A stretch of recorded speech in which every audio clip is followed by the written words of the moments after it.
today's card, we're going to be using several layers of paper. These are just random papers that I had in my stash, and I'm using one piece of white, one of red, and one of black. The first thing we're going to do is die cut a scalloped border edge on each sheet of paper. I'm going to cut my black card and my first white layer at the same time because this card I want to not close completely. I want a little bit of an edge left out. And you'll see what I mean as I get farther along on it. I don't think I'm explaining that well. Now, because my border trim die cuts are shorter than the width of paper I'm wanting to cut, I had to be a little bit creative and center the die cut in the center of the paper. And then I'm using my scissors to cut the edge open to make it go all the way to the ends. And this is one of those times when I didn't have exactly what I needed to make the card I'm doing today.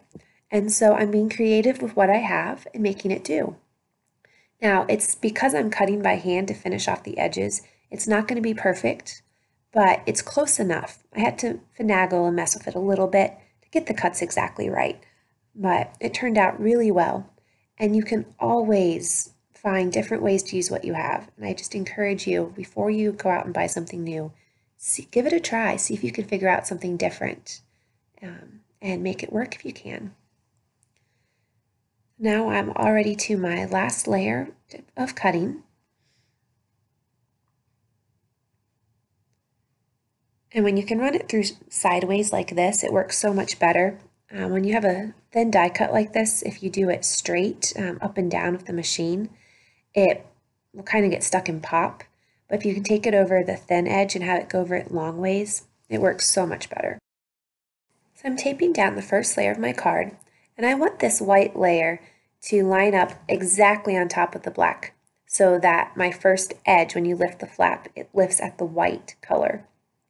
And as I mentioned, since I cut these by hand, I had to finagle and fussy cut a little bit to get the layers to line up exactly the way I wanted them to. So there it is. We have a black base with our white flap. On top of that, I'm going to add a red layer, and I'm setting it back just a little bit. This is probably a little between 1/4 and 1/8, maybe a little bit closer to the 1/8 inch side. And then we're going to tape it down again and let our black layer come over. And the last thing I'll do is tape on my white layer. Now you notice that these strips, some of them are just scraps that I had left over from other cards, and I didn't trim them to length until they were all taped down. And I did this because I didn't know exactly how much edge I was going to leave, and I also knew I was going to have to trim up my card some to get the layers to line up. And by cutting it after taping it down, it just ensured that none of my panels would be too small. And then the card was a little bit flimsy. This isn't the thickest cardstock. And so after adding so many layers on the front, the back just felt really wobbly and thin. And so I'm added a second piece of cardstock to the back. And that's just to add a little bit more stability. And then I'm having to trim it up a little bit more because it was just hard to get those layers to line up exactly right. So now it's time to stamp. And I am using stamps from the Jars of Love Stampin' Up stamp set. This card, in recording it, I sped the speed up to 2 times, and so the video is only about 9 minutes long. But the entire card only took about 20 minutes because I did make my sentiment and inside frame off camera. The thank you stamp that you can see on the sentiment also came from the same Stampin' Up set. And I realized just now that my red stamps didn't stamp as dark as I wanted them to, and so I'm just lining it up by eye and re-stamping over the flowers to make them a little bit more solid. I also forgot to leave room for my thanks sentiment, so I just ended up putting it over one of my flowers and just made sure I covered it completely so it wouldn't show. And then my remaining flowers I placed around the sentiment. And I just really like how these flowers have they're just a really beautiful design. And by twisting the angles a little bit on them, it makes them look a little bit different from each other and gives them kind of a life to them, almost like they're moving in the wind a little bit. For the stems, I could have drawn them by hand, but this set came with a stem stamp, and I decided to use it instead. And I'm using the sticky note to mask off to make sure that the stems don't end up on top of any of the other flowers. And I don't have a lot of stamping blocks. I think I've mentioned that before. And you see on my block here that I've actually put my stamps on both sides. And that's a really nice way to be able to have all of your stamps down and to use them again and again without having to take them on and off the block and to not use as many blocks.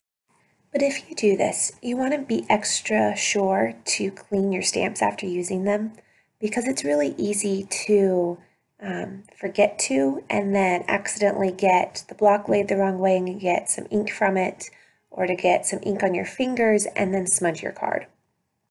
And you'll see in the final picture of this card that I got a fingerprint smudge in the bottom corner. But fortunately it was black on black, so it doesn't show up too bad.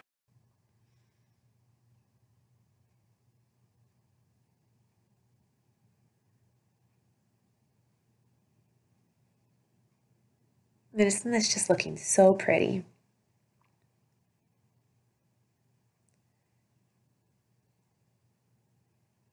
I love how sometimes you just get an idea, and my original card was in my mind wasn't even as pretty as this one is. And just as I stamped and looked where things looked like they should go, it just got prettier and prettier. And right now I'm making sure that all of my stems go all the way down from the top to the bottom. And so some of them I'm having to do more than one round of stamping on to make sure they carry all the way through. And that's just going to give it a unified look, and none of the flowers will look like they're floating. It'll ground them all.